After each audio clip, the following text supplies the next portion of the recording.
Assalamualaikum warahmatullahi wabarakatuh.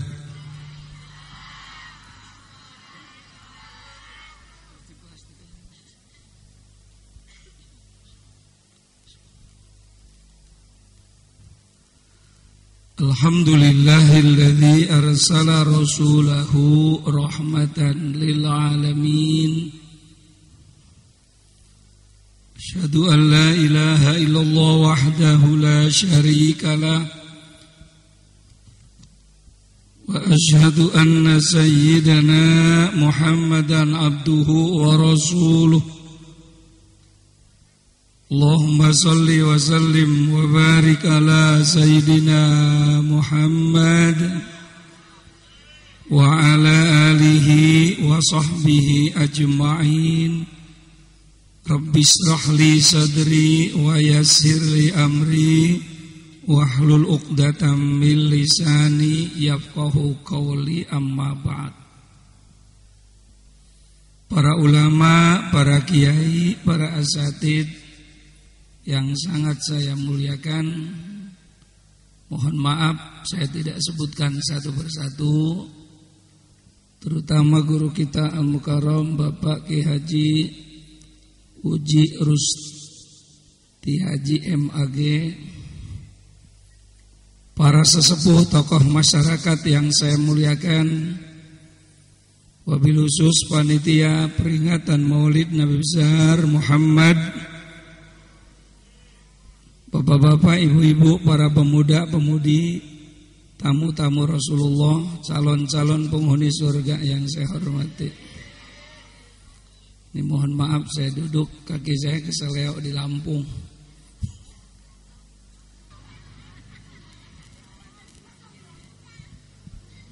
Alhamdulillah,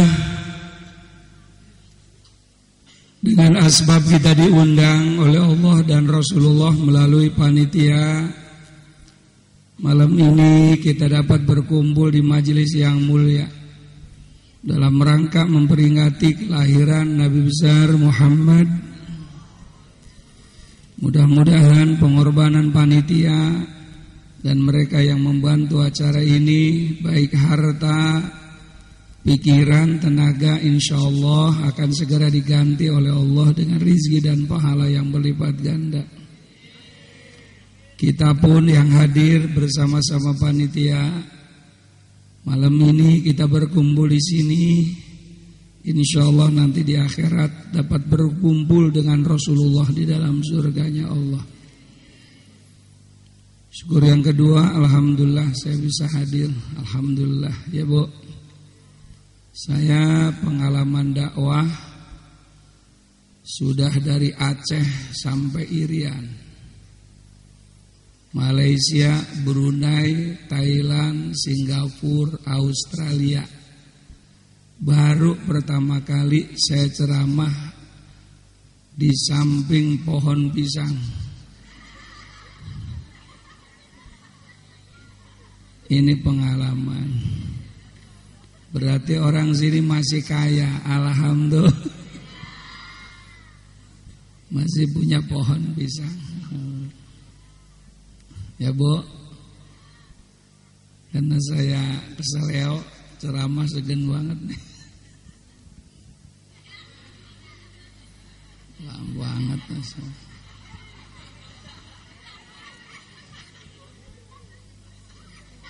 Hadirin yang saya muliakan,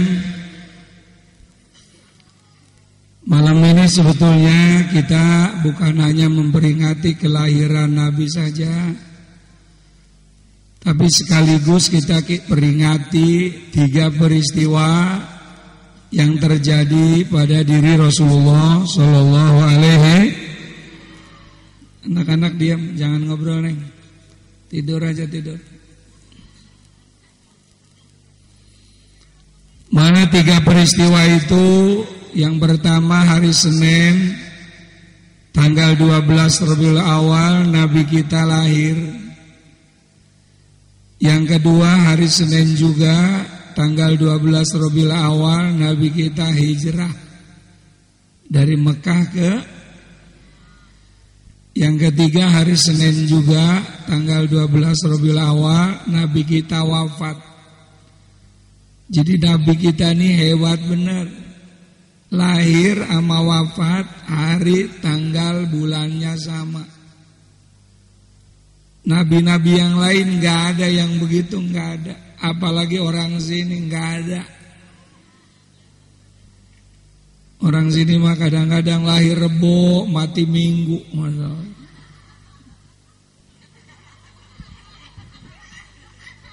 Matinya bukan lagi ngaji, lagi mancing.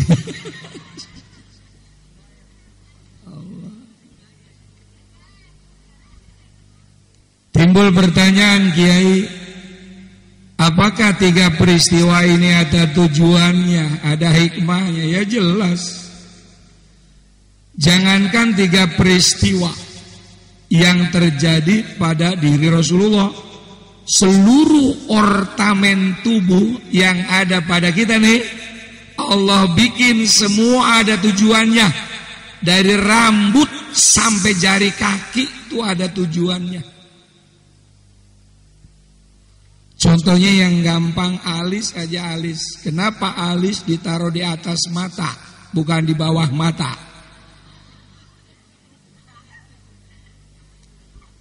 Yang pertama, kalau alis di bawah mata jelek. Ini orang apa genderuwo, kan begitu. Betul.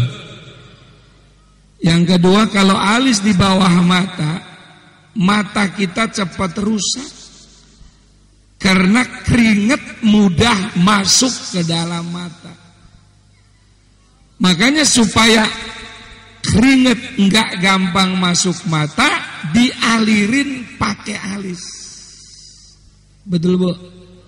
Cuman yang jadi masalah, kenapa ibu-ibu alisnya dicukur?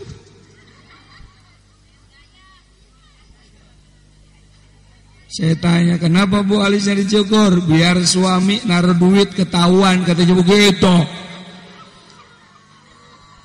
Ibu-ibu mah biar alisnya nggak dicukur, kalau laki naruh duit pasti ketahuan. Emang apa? Sebab ibu mah hidungnya bawa duit.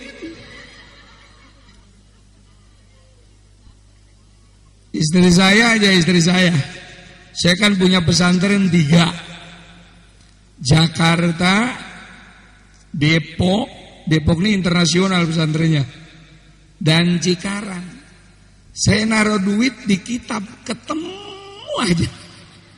Itu istri kiai, apalagi istri RT. Ada istri RT di sini ada? Udah ngaku aja teh.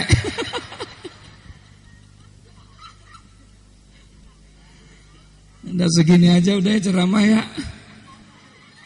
Pohon pisang ini.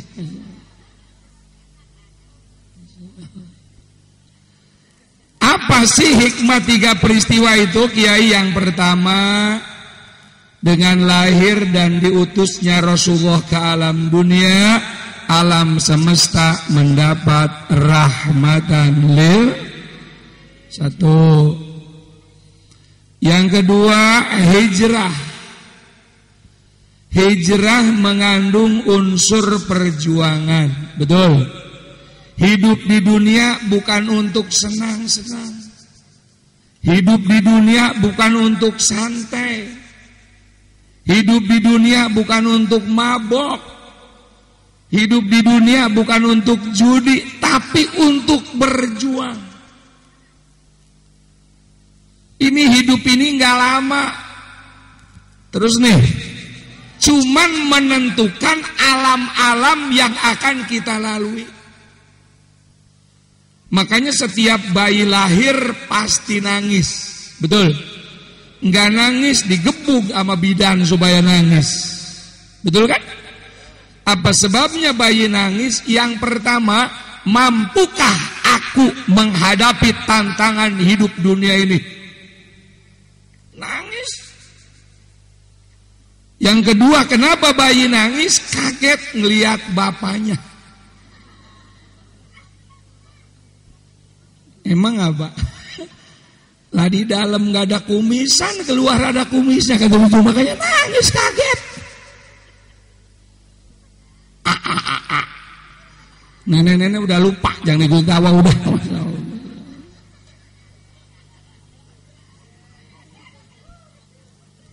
Duduk, sebelum doa jangan ada yang pulang, amin. Amin. Nabi marah banget kalau sebelum doa pulang, kecuali ibu-ibu mau pipis nggak apa-apa. Sebab perempuan mah nggak bisa nahan pipis karena selangnya pendek.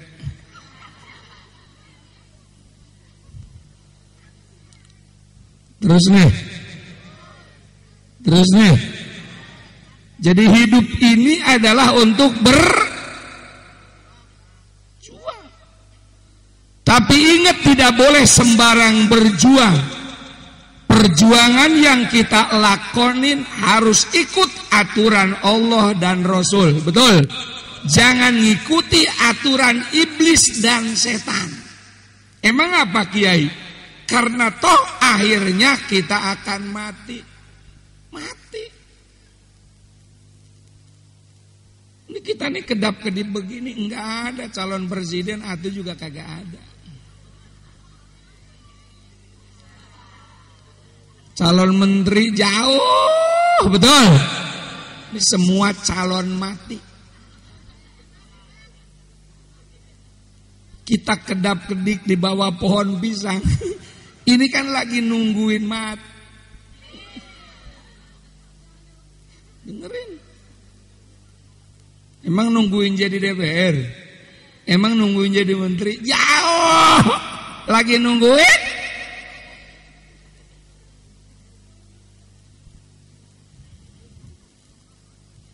Jadi kenapa kita harus sholat? Karena kita akan mati.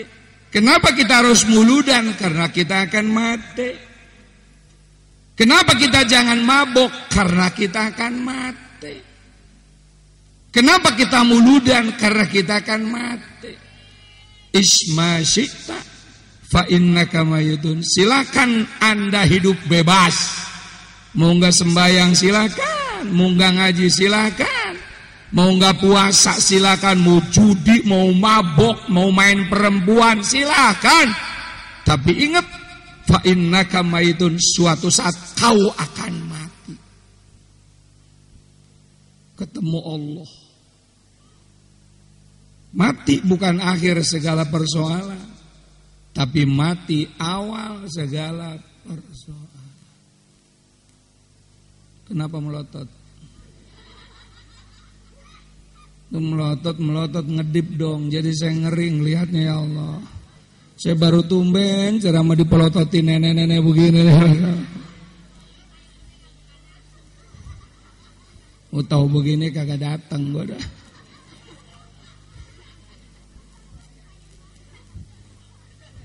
Semenit lagi.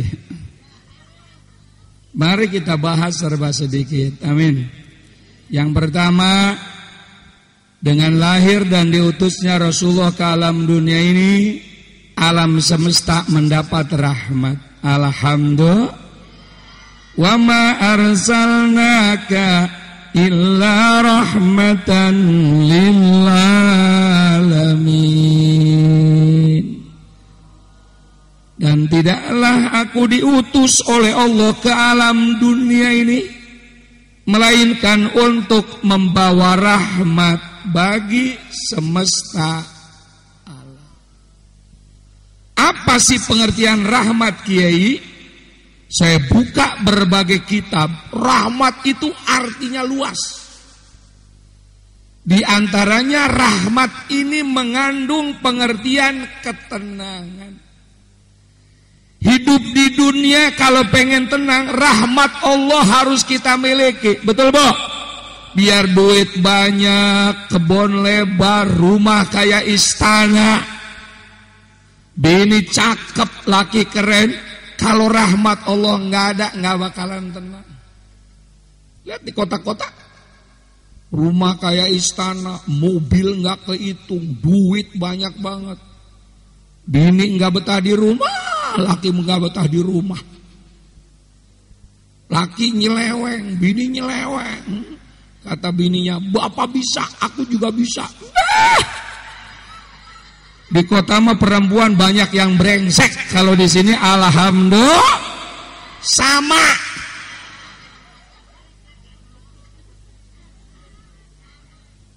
Kalau enggak ngaji mah, betul. Punya anak mabok, 2 mabok semua. Kurang apa? Kurang rahmat. Sebabnya apa? Iman kosong. Yang bikin hidup tenang itu kalau iman kita kuat. Betul, Bu? Lihat orang sini biar hidup sederhana, makan seder, rumah seder, duit jarang nemu. Karena sholat rajin, ngaji rajin, muludan rajin, orang sini mah tenang. Enggak kepengen beli mobil. Ya emang duitnya kagak ada.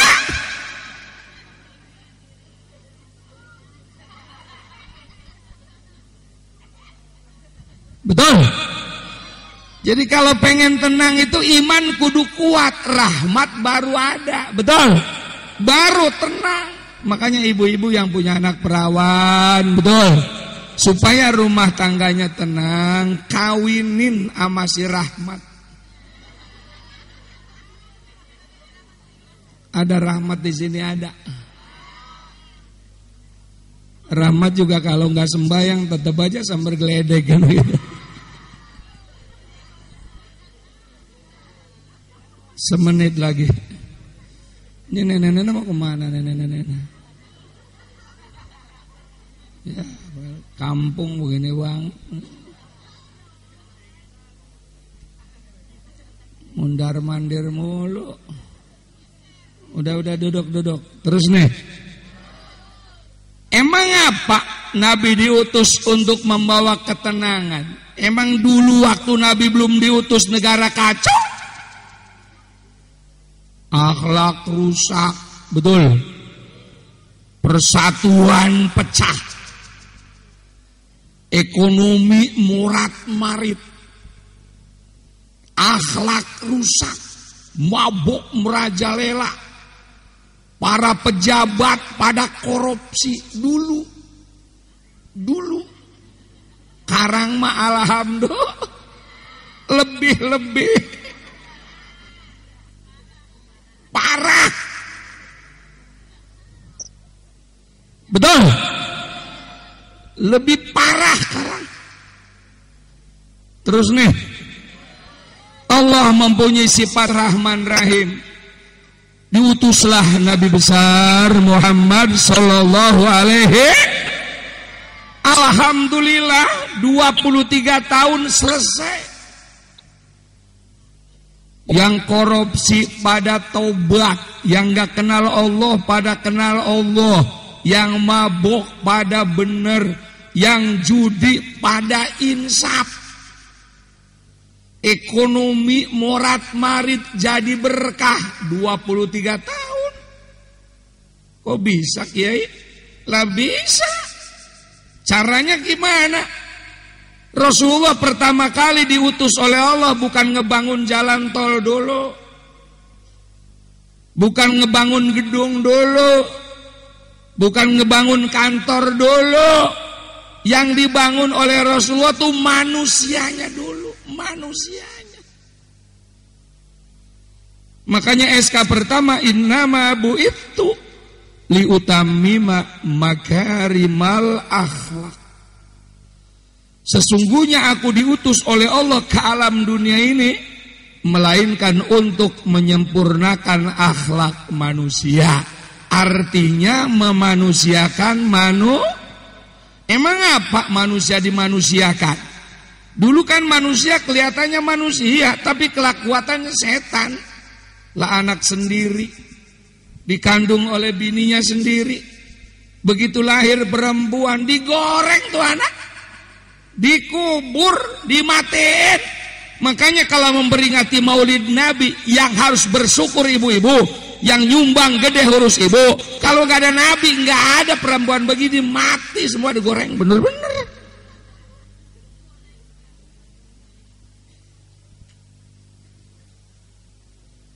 Dulu lahir anak perempuan dikubur langsung. Makanya kalau ada peringatan Mauludan tuh gelang kasih, kalung kasih, betul. Nyumbang gede, memperingati pembela wanita. Siapa? Nabi besar Muhammad. Ini kalau nggak ada Nabi nggak begini lu, wadon nggak begini.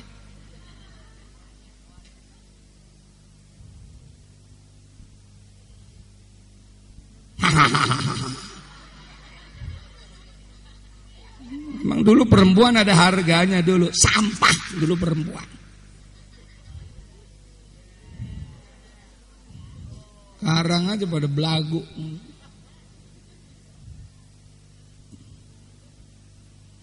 Kenapa kedap-kedip?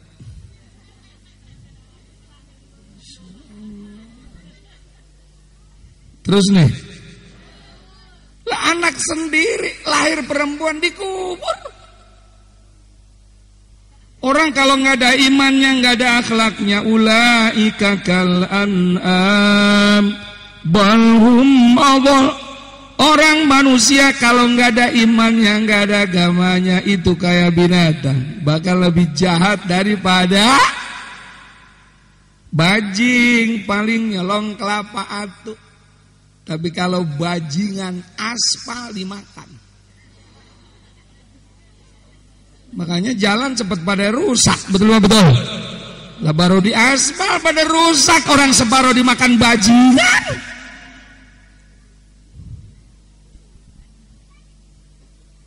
Kalong, nyolong kelapa, nyolong rambut paling 10 kalong. Kalau orang nyolong rambutan, pohonnya dipotong. Betul apa betul? Jadi makanya yang pertama dibenerin manusianya dulu. Kalau manusianya bener, negara bener, kampung bener, rakyat bener. Betul apa betul? Manusianya rusak, negara rusak, masyarakat rusak, negara rusak. Betul? Karena manusia mendapat tugas jailun fil ardi khalifah. Manusia ditugasin oleh Allah untuk ngatur dunia. Makanya RT manusia, RW manusia, betul. Lurah manusia, camat presiden Ada nggak RT monyet?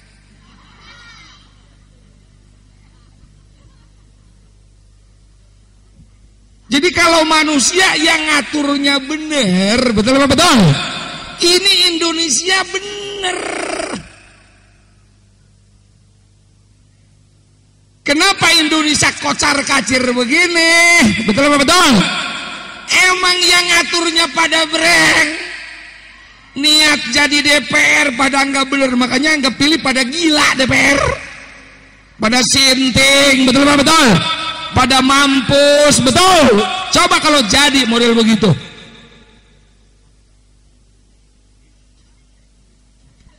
Brengsek banget pada.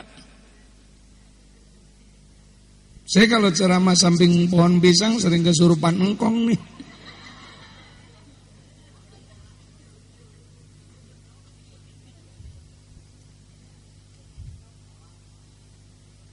Siapapun presidennya, siapapun wakil presidennya, siapapun gubernur, bupati, RT-nya, betul apa betul? Kalau iman kagak dipikirin, gak bakalan bener Indonesia. Bagaimana caranya supaya agama pada benar, supaya iman pada benar? Gimana caranya kiai? Deketin lagi kiai, betul. Deketin lagi ustaz, deketin lagi pesantren, deketin lagi madrasah. Ini Indonesia hancur yang kualat sama kiai. Pengen jadi DPR datang ke kiai, pengen jadi wali kota datang ke kiai, pengen jadi gubernur datang ke kiai, pengen jadi presiden datang ke, udah dapet.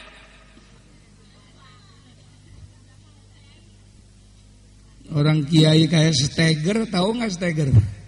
Buat bikin rumah itu, sebelum rumah dibikin apa dulu yang dibikin tuh?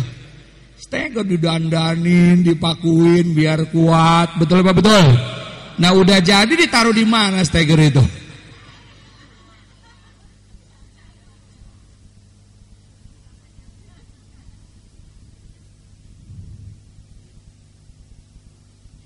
Kiai ini hati-hati. Rasulullah meninggal dunia itu nggak ninggalin kebun, nggak ninggalin pabrik, kagak ninggalin duit. Cuman 3 pusaka yang diwarisi nama kita. Kalau 3 pusaka kita amalin di dunia berkah, mati ke surga, amin. Kalau 3 pusaka kagak didengerin, kagak diamalin, di dunia melarat, mati ke neraka, amin.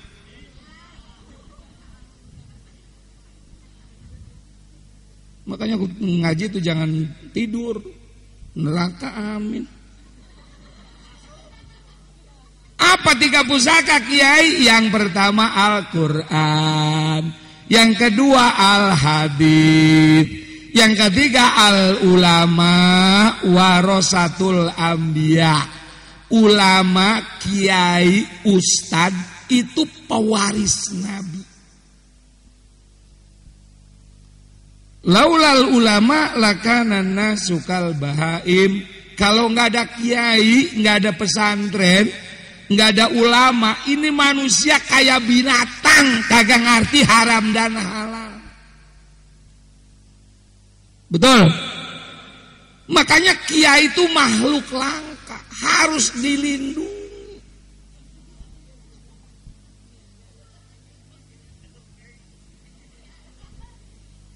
Kalau lurah meninggal gantinya gampang, betul. Masya Allah, camat meninggal gantinya, menteri meninggal gantinya, presiden belum meninggal calonnya udah 12 sekarang. Kalau kiai meninggal, boro-boro nyari ganti kiai, nyari ganti imam musola aja susah banget sekarang. Imamnya sakit main dorong-dorongan di musola.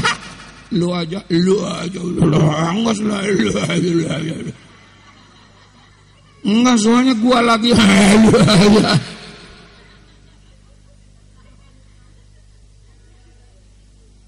Jadi DPR berebut, jadi menteri berebut, betul. Jadi presiden berebut, jadi imam musola.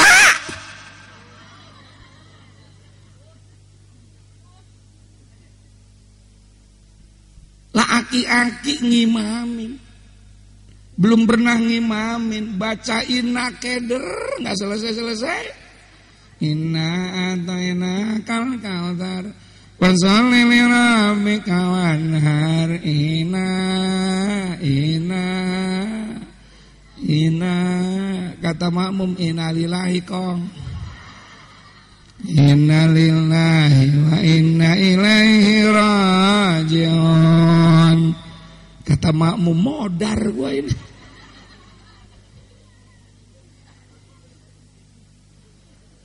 Nah kalau tahun 2009 nyari imam musola udah susah, bagaimana 500 tahun yang akan datang? Bagaimana 1000 tahun yang akan datang? Kalau nggak ada kiai, nggak ada pesantren, nggak ada madrasah, ini masjid musola jadi gereja semua. Mari berpikir. Kalau lagi ngaji begini kayaknya sadar, kalau ngaji manggut. Entah melihat TV lupa aja.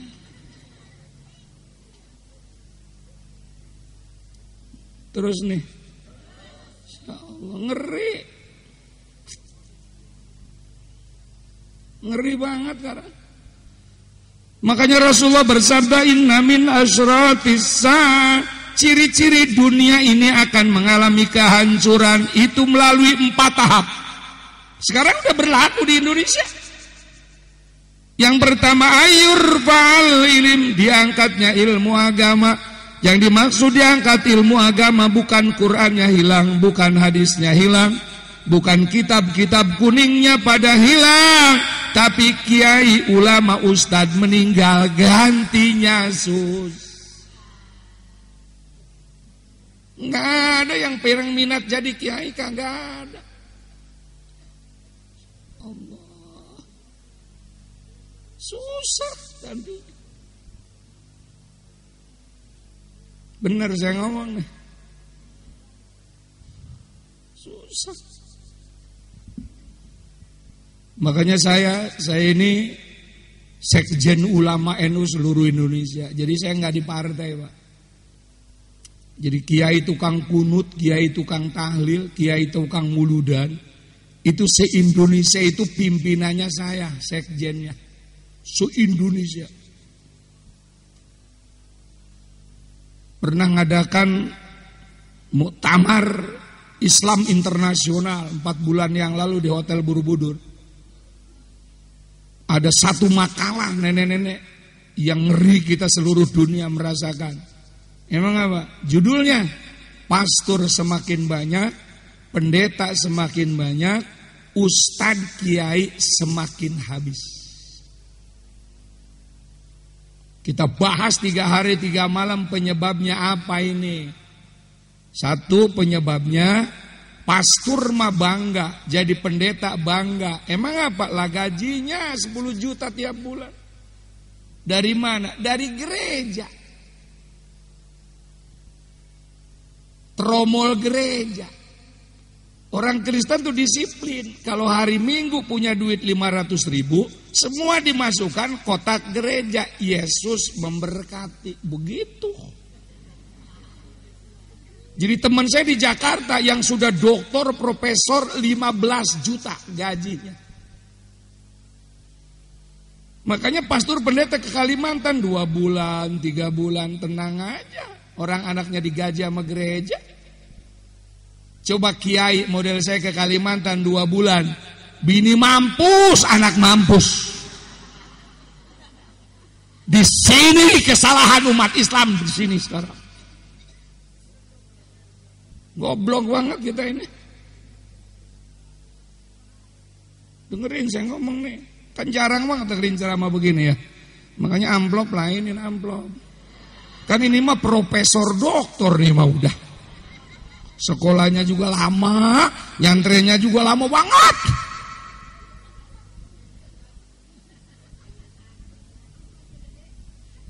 Terus nih, kalau pastor mah nggak pernah mikirin gereja, pendeta nggak pernah mikirin gereja, terima jadi. Pastor pendeta nggak pernah mikirin sekolah, terima jadi.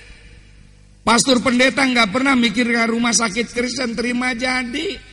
Tugas pastor mah pendeta cuman khotbah, baptis, ngajar, ceramah, tuh tugas pastor pendeta. Semua sudah terima jadi.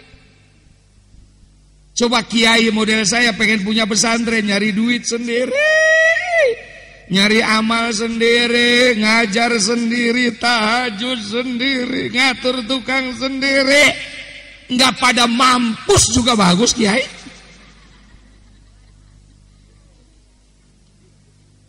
Saya punya TK sampai universitas.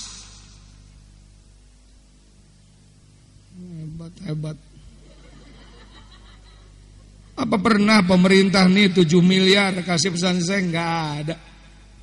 Saya punya pesantren 3 itu, 1 internasional, kerjasama dengan Al-Azhar, Kairo, Cambridge, dan Australia. Ini emang urus orang kaya. Tempatnya sebelum Kubah Emas, Cinere tuh. Ada Al-Manar Islamic Boarding School. Itu untuk anak orang kaya. Sebab 70% orang-orang kaya Islam di Jakarta itu sekolahnya di Kristen. Alasannya disiplin, bersih. Makanya pesantren yang di Limo itu nggak ada sampah satupun. Kayak hotel. Sekamar berdua, kolam renang putra-putri. Quran 4 tahun hafal. Bahasa Arab, bahasa Inggris, Mandarin. Semua laptop, semua santrinya. Kenapa? Untuk nandingi sekolah Kristen. Kita nyari sendiri, kita duit mana. Orang Islam sekarang nih, paling banyak di dunia kita 185 juta. Rumah sakit banyakan Kristen, sekolah banyakan Kristen, universitas banyakan Kristen. Nah kita mana? Sekarang zaman reformasi, kalau Kristen pengen maju ya Kristen yang ngeluarin duit, Hindu pengen maju ya Hindu yang ngeluarin duit. Nah Islam pengen maju, kita yang ngeluarin duit, betul? Kenapa kita mulu dan telat begini? Kan duitnya baru ada, ini duit.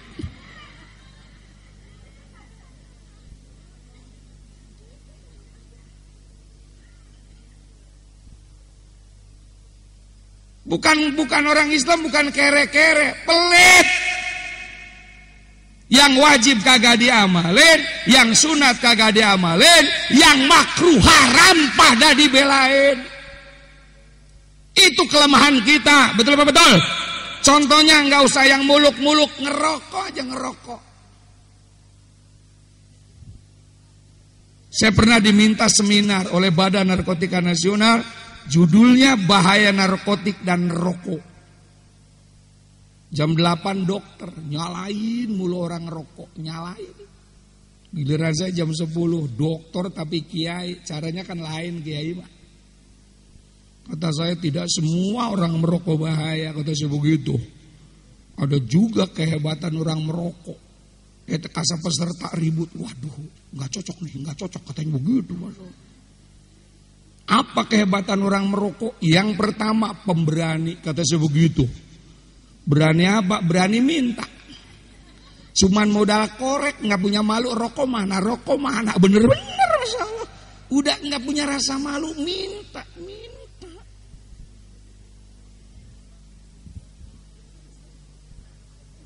Terus nih, yang kedua kehebatan orang merokok itu rumahnya susah kemasukan maling. Emang apa Kiai? Batuk mulu. Kuku. Kata maling belum tidur, katanya begitu.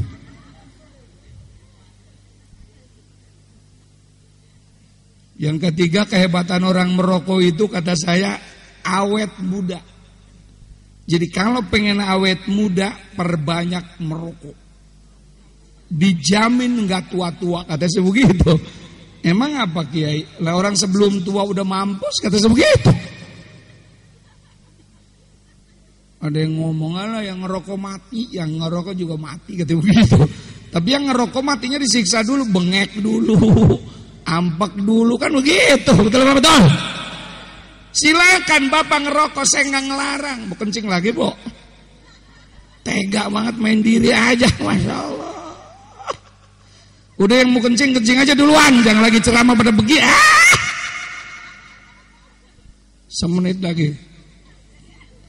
Silakan Bapak-bapak ngerokok, silakan kalau doyan. Tapi kalau masuk surga, innal hasanat yudhibnas sayiat. Kebaikan itu bisa nutupi kejelekan. Coba kita sepakat Jumat besok, betul apa betul? Bawa hargaji Samsu ke masjid Jumat besok. Kita praktekin mulai besok 10.000 tiap Jumat, bawa ke masjid, masukkan kotak masjid tiap Jumat. Nggak bakalan mampus nggak ngerokok sehari, betul? Kalau ada 500 orang Jumat, kan 5 juta sejumat. Kasih khotib 1 juta, imam 1 juta, kas masjid 3 juta. Maju banget masjid dan ustaz. Kalau khotib 1 juta, imam 1 juta, menurut saya khotib dan imam jam 5 udah pada datang.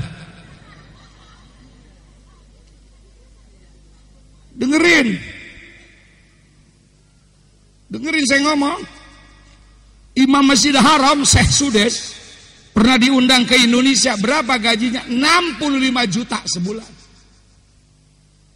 Emang gak berat tanggung jawab imam? Emang gak berat tanggung jawab khotib?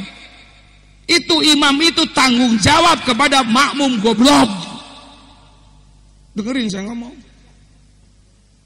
Wali kota cuman ngurus orang sewali kota, gajinya gede banget. Gubernur ngurus orang dunia doang segubernur, gajinya gede banget. Direktur Pertamina cuman ngurusin bensin, gajinya pengen tahu 130 juta tiap bulan. Lah imam yang nanggung makmum goblok ke surga, kenapa lu kagak pikirin? Kan ustadz mah ikhlas, kiai mah ikhlas. Iya ustadznya ikhlas, tapi kan bininya kudu madang setan. Dengerin saya ngomong nih. Coba kalau khotib 1 juta, imam 1 juta, 4 Jumat berarti kita 4 juta punya gaji. Betul apa betul? Tenang, nggak pernah kemana-mana, ngajar aja, khotbah aja, tambah sampingan muludan, tahlilan, itu mah rezeki sampingan. Betul apa betul? Makanya kalau ada di sini yang ngomong haram muludan, cekek saya nyuruh. Setan banget ada yang ngomong muludan bidah, tahlilan bidah, cekek saya nyuruh. Itu kan penghasilan saya jadi kurang jadinya masuk.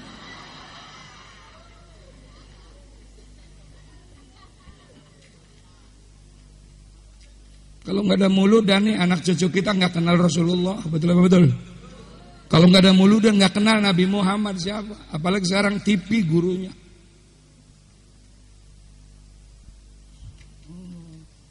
Untung masih ada muludan. Kalau lagi singgung pada diem aja. Berat tanggung jawab. Makanya berjamaah itu kan sah, imam fasih, makmum fasih, jamaah sah. Betul kan? Imam fasih, makmum goblok, jamaah sah. Sebab makmum goblok ditanggung imam. Imamnya ghairil maghdubi, makmumnya makatubi.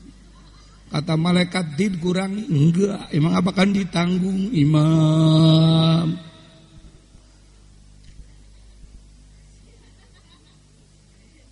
Sadar, umat Islam sadar. Makmum goblok, imam goblok, jamaah bubar. Pernah ada kejadian dulu 3 goblok semua. Masya Allah depan imam tikus jatuh, beletuk. Kata imam, tikus jatuh. Kata makmum, lu kalau ke sembayangan batal ngomong. Kata imam, lah lu ngomong. Sebelah kirinya letuk, untung gua nggak ngomong.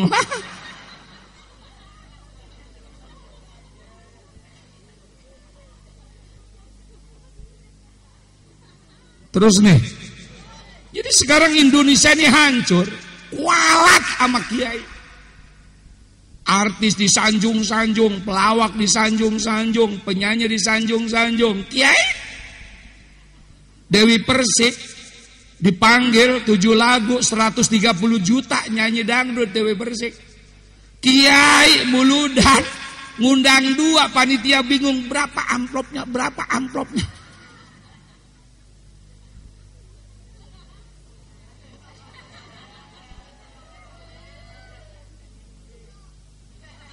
Terus nih, kiai nggak ada harga ya bener.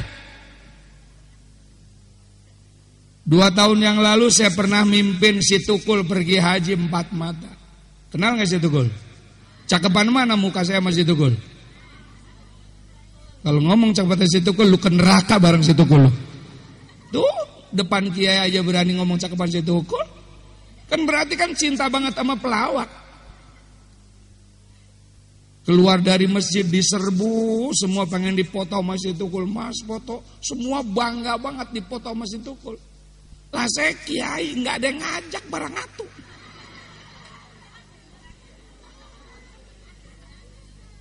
Saya pesantren puluhan tahun, kuliah habis, udah saya makan sebuah sekolahan habis dah, udah nggak ada sisanya.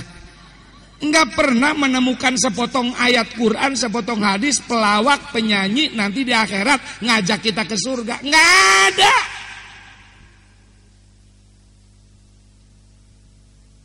Tidak ada nas Quran hadis, pelawak, penyanyi, tukang joget ngajak ke surga. Enggak ada. Dengerin. Menurut Al-Quran cuma 3 yang ngajak ke surga. Yang pertama minan nabiin, para nabi. Yang kedua para suhada. Yang ketiga para ulama. Itulah di akhirat kita kepanasan akan diteteng masuk surga. Tapi kenyataannya depan TV nonton 3 jam gak pernah merasa pegel. Dengerin ceramah baru setengah jam, kaki belonjor tekuk, udah pengen kencing mulu lagi.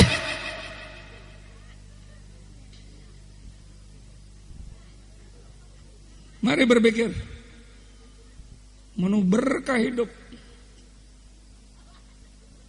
Untung datang saya ke kebun pisang ini, betul apa betul? Ini kiai di sini bukan nggak bisa ngomong gini, bisa mah bisa, kan cuman nggak enak kalau kiai sini. Nyinggungnya kagak enak. Nah kalau kita mah orang Jakarta beletuk kan begitu. Mau pusing ke mau enggak saya mah pulang ntar.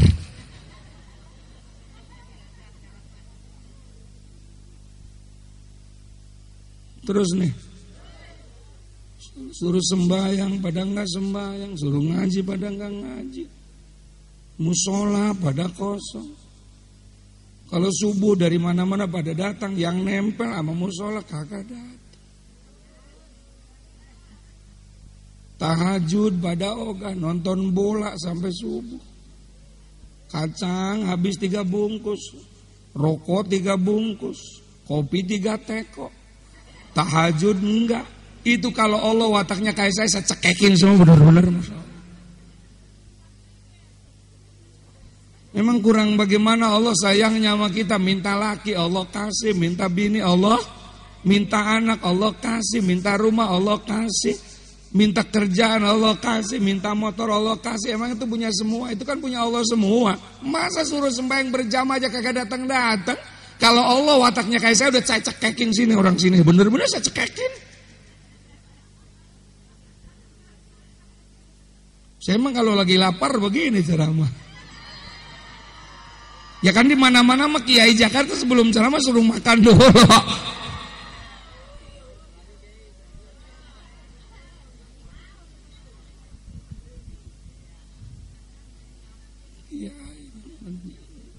Jauh banget sama Kiai Roman. Bener-bener. Terus nih. Nah kalau sudah Kiai pada nggak ada, apa yang terjadi? Wa yudharul jahl, tampak kebodohan terhadap agama. Sekarang di mana-mana, pinter, komputer, IT hebat-hebat, bahasa Inggris jago-jago, bahasa Mandarin jago-jago, nonton TV jago-jago, lah wudu. Biar profesor, biar jenderal, biar doktor ngaku Islam, nggak bisa wudu, neraka. Gitu aja udah. Biar gaji lu 100 juta tiap bulan, ngaku Islam, nggak ngerti rukun wudu, neraka. Mana haji diterima, mana zakat diterima, mana puasa diterima, mana sholat diterima. Orang wudunya aja kagak sah. Ya, sekarang anak-anak kita di kampung-kampung, apalagi kota, kursus bahasa Inggris sebulan 300.000 pada bayar, komputer 1,5 juta pada bayar, betul. Demi masa depan anak, bagus. Giliran ngaji Quran sebulan 1.000 kagak bayar. Makanya lihat ustaz di kampung mana ada yang gemuk, kurus masa. Enggak ngajar kewajiban, ngajar nyakitin hati, bener-bener.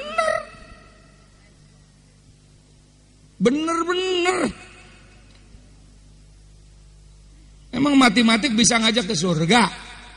Emang bahasa Inggris bisa ke surga? Emang komputer bisa ngajak ke surga? Agama. Masuk sekolah SD pakai sepatu, kancingnya hebat, disetrika. Masuk madrasah nyokor, lubang kancing 6, kancing 2. Mari berpikir.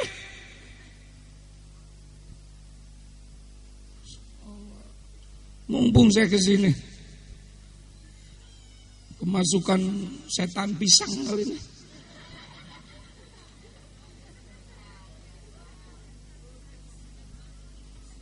Terus nih, karena goblok agama, sekarang agama dilecehin, agama dihina, pesantren enggak, madrasah enggak, ngaku Nabi. Ahmad Musadek, Lia Aminuddin, aliran Edan, ngaku malaikat Jibril. Masa Jibril pakai gincu? Dihukum 5 tahun, keluar tambah gila lagi. Semua agama salah semua, katanya begitu. Kecuali ajaran saya, kerajaan Tuhan.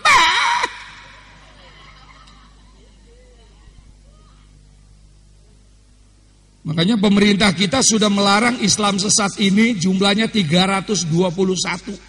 Udah banyak banget. Ada Ustadz Roy di Malang, mantan pendeta, sholat boleh pakai bahasa Indonesia, pakai bahasa daerah karena banyak orang Islam gak bisa ngaji, katanya begitu. Ada lagi aliran Islam Paningit di Jakarta. Jadi kalau ngajinya jam 12 malam, laki 30, perempuan 30, begitu. Begitu ngedoa, lampunya dimatiin. Habis ngedoa, boleh nubruk masing-masing sedapat-dapatnya, katanya begitu. Saya tadinya mau masuk, udah keburu bubar, Masya Allah.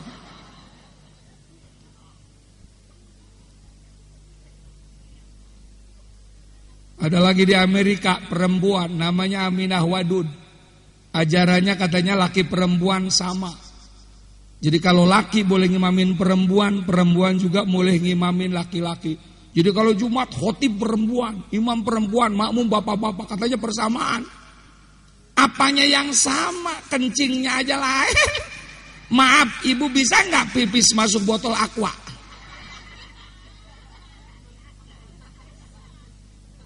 Pakai corong, pakai corong.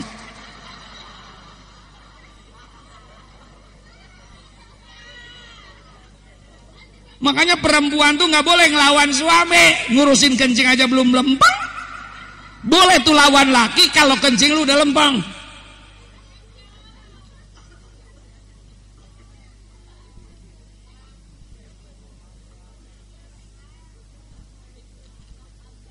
Datang lagi grup jenggot, biar 3 kudu ada jenggot, katanya begitu. Datang ke kampung-kampung, muludan haram, rajaban haram, ziarah kubur haram, tahlilan haram. Ini kalau ada yang berdiri cekek aja cekek, saya nyuruh.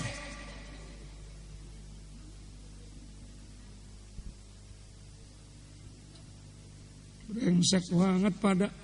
Jadi imam kalau nggak ada jenggot nggak sah, pala lu ngebul. Biar 3 kudu ada jenggotnya, biar 3. Udah jenggot 3, celana cingkrang lagi, setan banget, Masya Allah. Hati-hati tuh kemasukan yang begitu, musola, jagain, betul apa betul? Asokan hati-hati, jagain tuh masjid. Bedug bid'ah, di sini ada bedug nggak? Oh berarti bener nih musola ada bedugnya.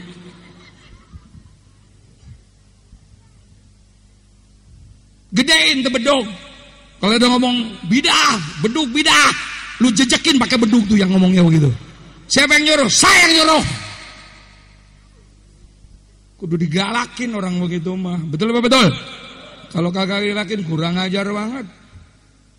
Imam Syafi'i dikafir-kafir, Imam Ghazali dikafir-kafir, apalagi kita. Jarang banget dengerin ceramah begini, jarang ini. Pisang ada yang matang nggak pisang nih?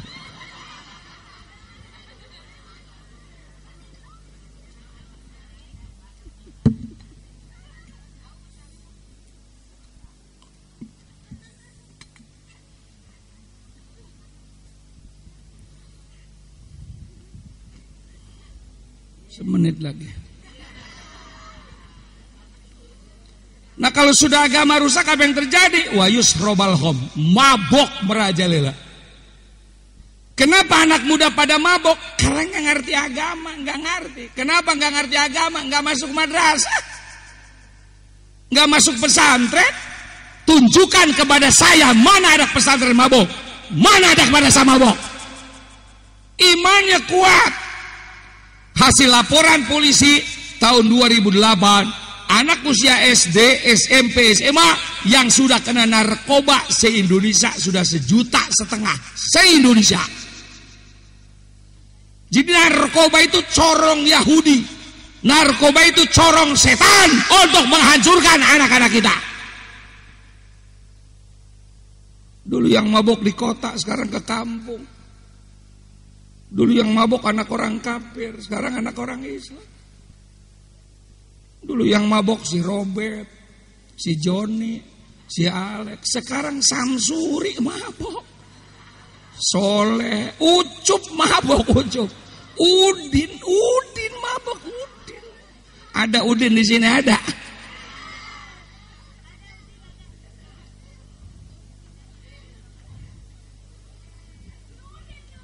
Saya kalau ada anak muda mabok, yang pertama berarti kalian anak muda mendukung program Yahudi. susah masuk surga. Yang kedua, masa depan hancur. Betul apa betul? Daripada gila mabok. Ini kan calon jenderal, calon presiden, betul? Ini calon menteri, calon ulama, betul? Begitu kena narkoba, nggak bakalan jadi apa-apa. Ini kan calon kiai semua ini. Calon jenderal, calon presiden. Begitu kena narkoba, sudah. Anak dengerin Neng, saya lagi ngomongin malu. Makanya kalau bikin anak tuh bismillah dulu ngabah. Habis nonton layar tancap gabruk jadi begitu juga tuh anak. Nggak ada akhlaknya banget tuh.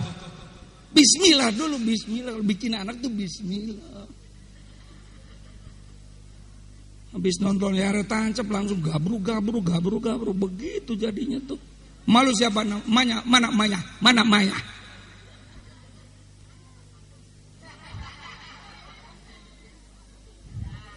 Terus nih, saya ngomong anak-anak muda, daripada gila mabok tong, mendingan gila cewek tong.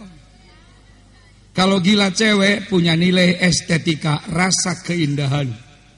Ngelancong nyisir, nggak punya blue jean nginjem, nggak punya duit, dompet emaknya dicolong. Masih bagus, ada kreatif kan begitu.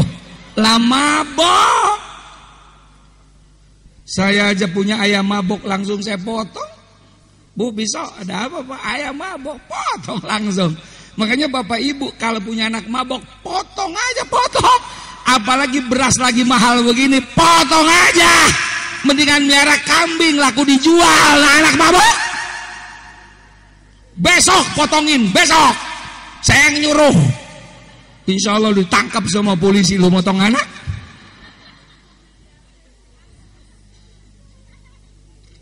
Satu kali mabok 5.000 urat saraf putus. 5 kali mabok jangankan SMA, SMP nggak bakalan lulus karena seluruh jaringan urat saraf putus.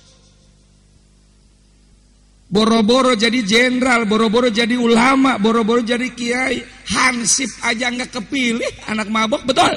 Mendingan potong aja pot.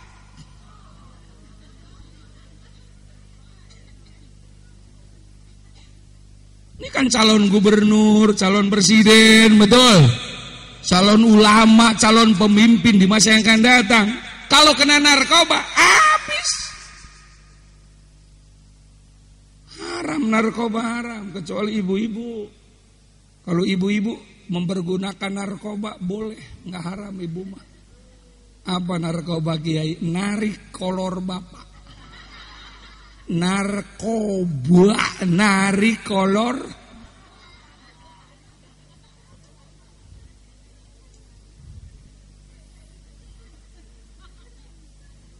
Yang kedua yang bikin anak muda kita rusak sekarang vision, fun, tontonan TV, lihat TV. 70% anak-anak kampung dan kota rusak gara-gara TV. Itu corong Yahudi, corong Kristen.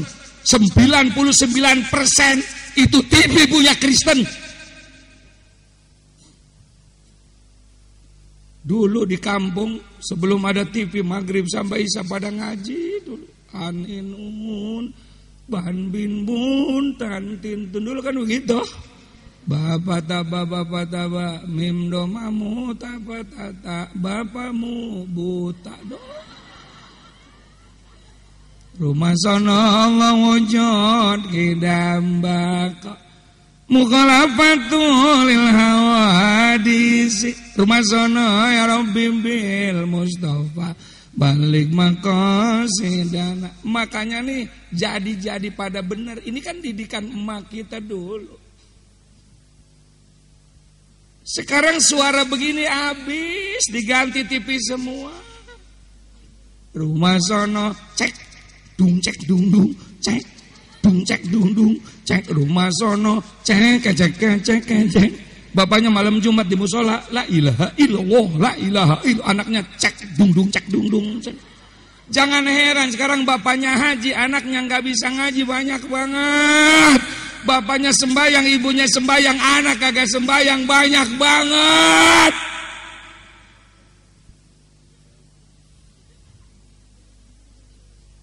Emaknya mah muludan, bapaknya mah muludan, anaknya mah anti mulut banyak. Mari berpikir. Makanya kami dari pengurus besar Nahdlatul Ulama, ini kan NU yang hadirnya NU semua, betul apa betul? Kok tahu kiai kan muludan setan? Yang muludan mah NUN. Cukup TV ditonton 3 aja kalau pengen anak kita nggak rusak. Yang pertama TVRI, yang kedua Metro TV, yang ketiga TV One. Yang lainnya Yahudi semua. Indosiar siluman ular, siluman buaya. Trans TV suami takut istri. Itu RT punya bini gembrot dijorogin juga mampus. Apalagi si Tigor punya bini si welas. Kok tahu?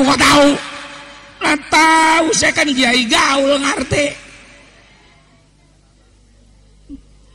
Makanya besok pulang dari sini TV jualin semua. Bangun tidur nonton TV, mau sekolah nonton, pulang sekolah di depan, mau tidur depan, mesantren enggak, madrasah enggak, ke kiai enggak, jadi PKI semua anak kita sekarang.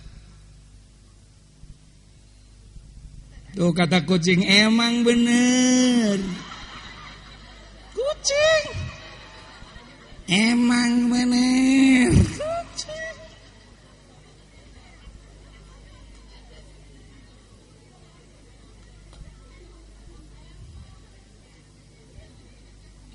Ayo sekarang teliti rumah tangga kita, teliti.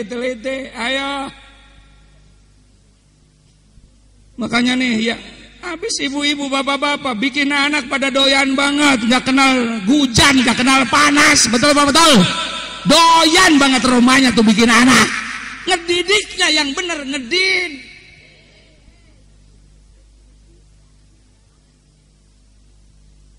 Yang ngajar tafsir ibu bapak, yang ngajar tajwid ibu bapak, yang ngajar idgham bila gunah ibu bapak, yang wajib ngajar kunut ibu bapak, yang wajib ngajar Quran ibu bapak. Bukan bikinnya doang. Makanya kalau mau bikin tanya dulu bini, bagaimana kalau lahir bisa nggak ngajar? Urung, jangan jadi. Bagaimana kiai kalau saya goblok? Ntar pulang ngomong sama anak, tong pindah ke pesantren Ki Uci tong. Nggak mau mak, nurut gue urusin, kagak nurut gue matiin. Mak kok pulang ngaji galak banget begini sih mak? Gue baru sadar goblok. Emak nggak bisa ngaji tong, apalagi baba lu lebih goblok dari emak. Nah lu lagi nggak bisa ngaji, ntar kita ke neraka rombongan sama Metro Mini tong. Nah supir baba lu kenek emak, penumpang lu. Kata malaikat kemana bu? Neraka. Langsung.